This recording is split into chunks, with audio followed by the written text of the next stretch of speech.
first year of my PhD into the second year were really, really socially isolating times.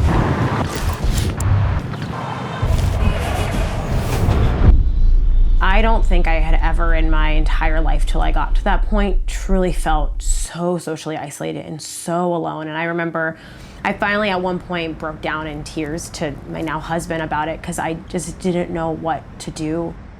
I think I spent more time alone in those 2 years than I have really in my entire life. And that was really, really difficult for me. And it's hard to admit that you're lonely and you want support and to ask for it. And it's even harder when there's no one to ask for that around you.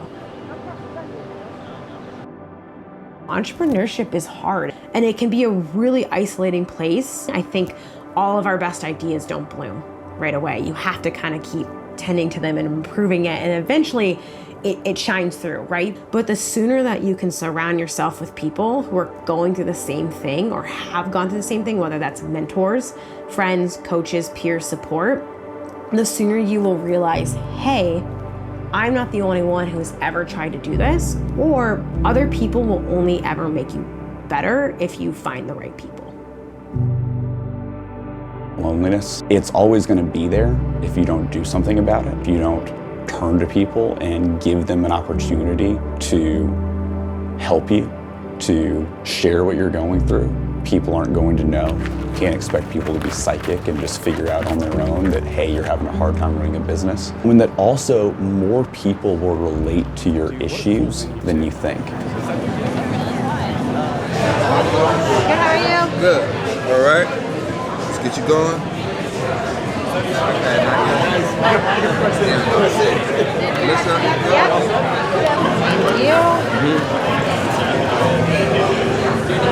This is the history right here. Showtime. Good. Awesome, thank you so much. No problem. I wish more people understood that other people will be able to understand your issue, even if they haven't been through that exact same thing. There are so many people out there that are willing to help, that want to help, and that have knowledge and guidance that can help you out with stuff that I wish that more people would turn to get help sooner so they don't have to struggle with that loneliness, because it is an illusion that they can quickly dispel if they just open up and talk to people. I know for me, the more time I spend alone in my own head working alone, the less I'm motivated to go out into my gym and train and work hard. But when I talk to Corey or Noah or Carly and we're, about our training or what we're doing, I'm so often reminded of why I do this, but also that we're all doing this together, even if we're not together in person, and it helps encourage me to always kind of keep going after those things. Bar, go. Come on, Lyss, up and back. Go.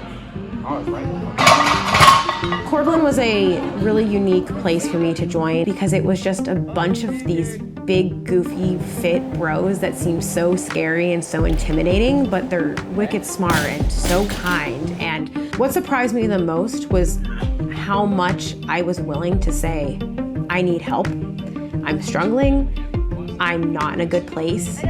When I was finishing my PhD, I trained in person with Noah and Corey 3 times a week. I don't need a coach, I don't need someone to program me, but I needed that support, I needed that community. I don't think I would have shown up for my goals or to the gym without that support. And I really, really, really don't know if I could have finished in some sort of, stable condition coming out of graduate school and my PhD at this point in time if I didn't have that. Community is so important for fitness because it is an inexhaustible source of motivation. If you have a fitness goal, I can guarantee you that unless it's your first day you set that goal, you are going to have doubts about it, and there are going to be times where you don't want to do it. And so knowing that in that moment you have other people that are either waiting on you or counting on you or keeping track of you or keeping tabs on you, knowing that there's anybody else out there that is rooting for you is so useful to help keep you on track. So from a motivation standpoint alone, I think it's huge. And fitness is more fun together. I would not be here in New York about to run around in circles for an hour if I didn't have a really good friendship with Alyssa. You know, that is forcing me to make a bunch of healthy decisions for my life. Last, 10 seconds. Great, Alyssa, great, Alyssa, great, Alyssa. Good. You probably have some more. You do like 6, no, that way. 1, you go 2. Okay, so we gotta get to 6. No. Me, you. You doing, is that you doing 3? 2, 3. Oh, that is me doing 3. Yeah. All right. I mean, we can still do half. Let's go, Val. Here we go, Val! Yeah. She can just hang on, though? Yes. You can hang on, right? Yeah. She's tough. She is tough. And that's what I'm telling myself today. Like, I get out there and I might be like, ah, Corey.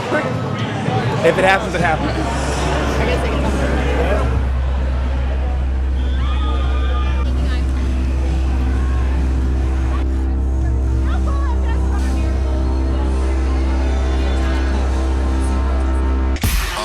Where it's at, this is where it's at. Points on the scoreboard, boy, you got it in the bag. Bought the rack, first I bought the rack. Big bass in the trunk, so you know this finna slap. It's a fact, hold the jack, let me call you back. Run it back, double tap, ooh, I'm loving that. Feeling right, yeah, I'm feeling right. This is exactly how I like, keep it tight, I think fitness is built on the backbone of community. If anyone grew up playing a sport or has stepped foot into a gym or has done a group fitness class or has friends, run clubs, all these things, people are constantly seeking out ways to identify with a group of people who also identify with the things that they love to do or they want to do or are working towards. It is so much more motivating and rewarding and exciting and validating to work alongside people in the things that you are going towards. We're gonna push ourselves harder when we're doing things with someone else. You're going to show up for your friend, sometimes more often than you're gonna show up for yourself. And or you are going to have people in your corner who are gonna help you show up on those days that you don't wanna do it. I think community and fitness makes it better and easier for all of us to actually succeed, and or knowing that there's people who are there who will pick you up metaphorically or literally on the days where you're not able to be your best self and remind you of what you're working towards or what you're trying to do.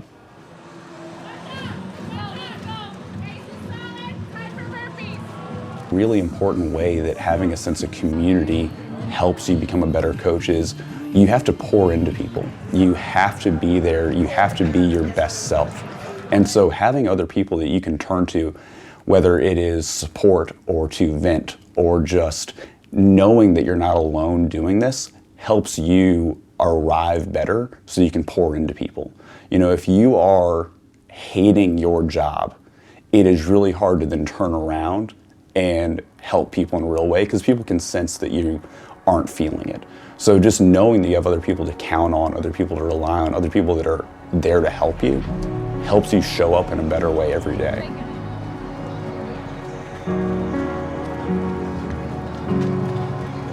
So for me, belonging is knowing that at any moment in time, I have people that I can text or call or say, hey, I just thought of you. Hey, do you remember the time that we did this? Hey, I need help with this. Do you have a moment? And I am surrounded by people who don't stop to help me or cheer me on or care because it benefits them, but because they want to be there for me and vice versa, right? Like I want to be a good friend. I want to be a good coach. I want to be a good boss because I care about people and I want to give that to them. And I want people to always feel like they're a part of something bigger than just themselves and that they're not alone in what they're going through. And also knowing that you are that for other people too. I don't think community or belonging or friendship or support is a one-way street. It's about knowing that you have the people around you who can be what you need when you need it, but you also are always willing and want to and eager to be that back for those people as well. When you're in those early stages of working towards any big goal, I think it's really easy to feel like the loneliness will never end. It's like a never-ending black cave and you forgot your flashlight and you're just trying to find a single crack of light and you just keep going and you keep going and you keep going. That is really like the little fragment that I always kind of kept true to myself, is that if I just keep pushing and I just keep doing and I just keep grinding and chipping away and working towards that thing, eventually you will crack through the rock, or you'll get through the cave and you will find that crack of light, and it gets better. But it is so easy when you are in that to think that it will never get better. And I always like to remind people that if you quit or you stop or you don't keep going after it, yeah, you might not. But if you keep going towards that thing, but also along the way, don't be too proud or too big or too scared to say, hey, I need help, or I need support, or I need somebody in my corner who believes in me, because I can't 100% only believe in myself all the time too.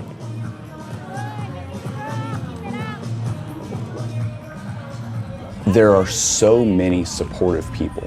So I'm one of the coaches in TLM. I'm in those group chats where people ask their questions, and I'm on it frequently. I am usually one of the first coaches to answer anything in there, not to brag, but I am bragging about it. I'm one of the first coaches to get in there. And the number of times that I will have been away from my computer for an hour and I'll see a really interesting prompt, a really interesting question, a really interesting problem. And before I can get to it, there are 4, 5, 6, 7, sometimes a dozen answers already from other TLM community members where they've also gone through that. And it's just so remarkable to see the number of people where you can tell in the way they're phrasing the question and some of the adjectives they use to describe their situation, that they think it's so unique and it's so rare, and that they're in this position that nobody could overcome. And suddenly they get 5, 6, 7, 8, 9, 10 answers almost immediately of, hey, had that same thing, here's how I dealt with it. Oh, I asked that question 3 weeks ago and here's the answer Carly gave. Oh, here's a screenshot of Alyssa answering that. Here's a YouTube video where Alyssa answered that 4 months ago, where immediately people not only get supported, but then also implicitly get to find out like, oh, I'm not the only one going through this. Oh, and here's all these other people that really care genuinely. Because there's no like reward in TLM for like answering most frequently. You don't get like bonus points for your TLM membership because you frequently respond. And yet people do, because they just genuinely care. It's a wonderful thing to see. I started out building challenges or ways that I motivated people to not be shy and not be afraid to reach out and say, hey, do you experience this too? Am I the only one? Or hey, I did this thing, and not feeling like when they did it, they got crickets. I wanted them to always know that when you post in the TLM app, somebody's gonna come in and support you, answer you. They want to help you. They want you to succeed. It's not just the coaches who want you to achieve all of your goals. It's the thousands of other clients there who are going after the same thing and want each other to win, and also know that they can turn their back in return and you'll give them that support back. And I knew that we're craving that. We want that. That is something that means so much to us. And I wanted to create a really special place that people knew that they could always turn to when they're chasing after hard things, because it's so much easier to go after hard things and you have people in your corner.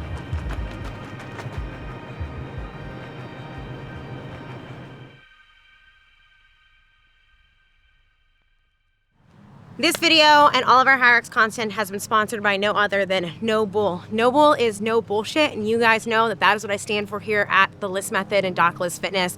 No bullshit when it comes to science, train application in our training, and no bullshit when it comes to taking our goals seriously. So thank you, No Bull, for sponsoring this content.